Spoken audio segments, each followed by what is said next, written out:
Hi, mine's Phil. I like talking about politics, and in this video, Tommy Robinson is detained in order to make sure he attends his court hearing on Monday. I'd like to discuss why he organised far-right demonstrations for London today, knowing that there was a very good chance that he would be detained at the time.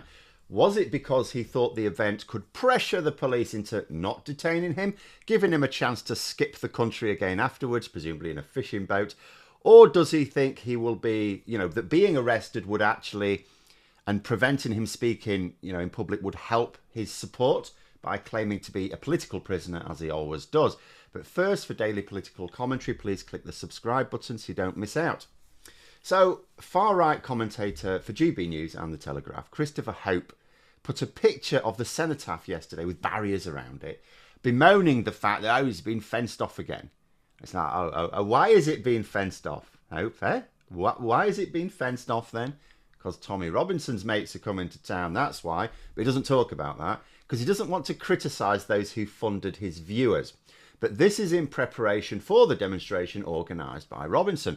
And when he organised this demonstration for this Saturday, he already knew that he had a court hearing the following Monday. He also knew there was a warrant issued which permits the authorities to detain him in order to make sure he attends that court hearing. And this is the court date that was originally set for July, but Robinson left the country just the day before, I think it was, and has only just returned 3 months later. Still incredible to me that the police actually detained him as he tried to leave the country, but then let him go. So I'm assuming that they had no legal cause to keep him in detention, even though it was blindingly obvious he was leaving the country in order to avoid that contempt of court hearing, having just committed another contempt of court in London just beforehand. But this time, warrant had been issued. As I discussed earlier in the week, Robinson expressed surprise that this warrant wasn't discharged at the airport as he arrived in Britain. Given that he had a camera crew with him, he certainly thought there was a good chance he was going to be arrested, but he wasn't, although he still tried to get people to donate to what he calls his legal expenses anyway. But then, yesterday morning, Robinson said he'd been told to attend a police station at 3 p.m. He seemed quite happy to attend, put on a bit of a show outside before he went in. He was, when he went in, charged with a terror-related offence and held on remand ahead of his court hearing. So he will not be at the rally today. The charge relates to his refusal to give police his phone PIN number when they arrested him in July. They'd wanted to check that he was not involved in any terrorist activities.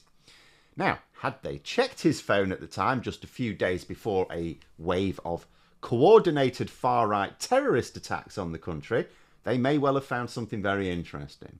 Now, I do hope his phone is not released to him again until the police have been able to check its contents this time, although, I'm sure he's cleaned it of everything he would need to in the meantime, and, probably got multiple phones.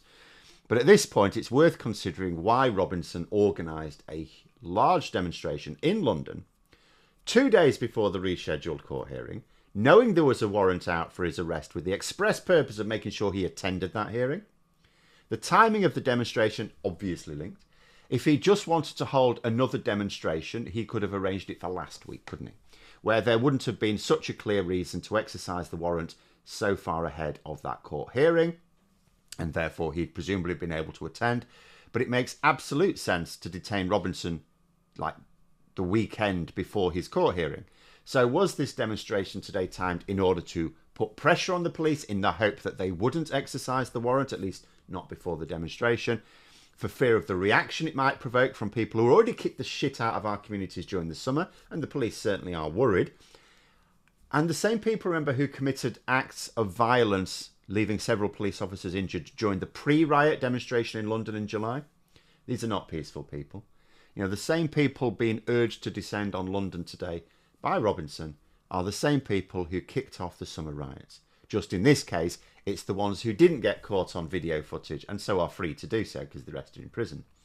And also are confident that they won't find themselves in prison as a result of their actions today. Which is a bold move, because if you were planning on going to London today to be part of the Robinson event, there are multiple others as well, where there was violence last time, and there is a counter-protest planned, would you be confident that the people around you wouldn't kick off, cause a riot, and then, well, you're part of it, so you end up in prison? But the police are reported to be concerned, as I say, about the potential for serious disorder. Remember, these are the people who who either took part in the riots but got away with it, or at least supported them. You know, because this whole demonstration is designed to be support for the people who took part in those riots. That's literally what the demonstration is supposed to be about. Now, if they don't think that there will be personal consequences for themselves, there's not a lot stopping them kicking off, right? Hope Not Hate have said there seems to be a lot of chatter on football groups suggesting that there could be very, very large numbers attending. Still find it hard to work out the profile of someone who will attend. Because, you know, one common belief held by these cultists is where the police are going to be using like facial recognition tools in order to lock up Robinson supporters. And it's like, well, you know, they might do that, or at least identify them for future events, right? And because remember, his entire shtick is that the UK government is this tyrannical force and he's been politically persecuted for doing journalism. That's what he reckons. So if that's what you think is going to happen, why would you turn up? It's like Robinson supporters are basically lying to themselves. It's like, if the government is this tyrannical force, you're telling them where you're going to be. And if they are actually just going to arrest you and put you in prison, they could just do that. So either you believe that or you don't. If you don't believe that's the case, then why are you turning up to demonstrate as if it is the case? And if you do believe it's the case, why are you turning up to demonstrate as if it's the case? You know, but the question from Robinson, because Robinson doesn't care about those people. He doesn't care if people go to prison, as long as it's not himself. Although he may be hard-pressed to avoid that now. The question is, why did Robinson want them there today as opposed to last week or next week? Why today?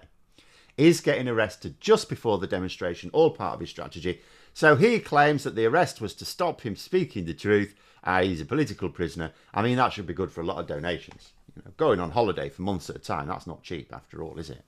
And with Robinson in detention, that will presumably work better for filling his swag bag than actually being at the event itself. After all, his mates can just parrot the same lines and go around with multiple swag bags.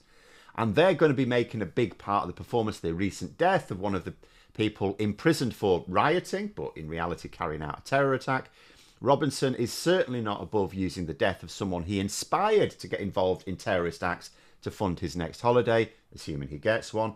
He is facing contempt of court charges, which can carry a custodial sentence, and he really ought to be facing an investigation into his part in the summer riots.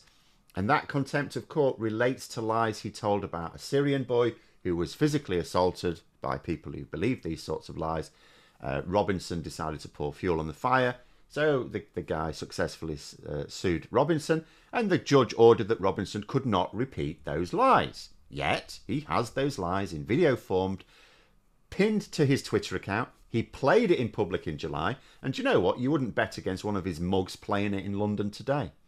So it could just be argued that Robinson does indeed hold the courts in contempt. In fact, he seems to explicitly say so. Frankly, if Robinson is free at any point in the next week, he will be making our criminal justice system a laughing stock. Finally, I am likely to be discussing this in a bit more detail in the stream this evening because more things are going to be happening. The demonstration will then have taken place. Hopefully, I'll still be calling it a demonstration and not the latest terror attack organised by Tommy Robinson and his brown shirts.